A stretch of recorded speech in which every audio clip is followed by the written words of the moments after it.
என் கண்ணீரை துடைச்சத பார்த்தா அம்மானு சொல்லணும். என் விண்ணப்பத்தை கேட்பத பார்த்தா அப்பான்னு சொல்லணும்.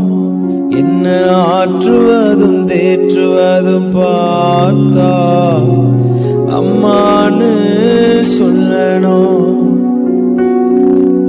இரக்கத்தை ஊரக்கத்தை பார்த்தா அப்பான்னு சொல்லணும். அப்பான்னு கூப்பிடவா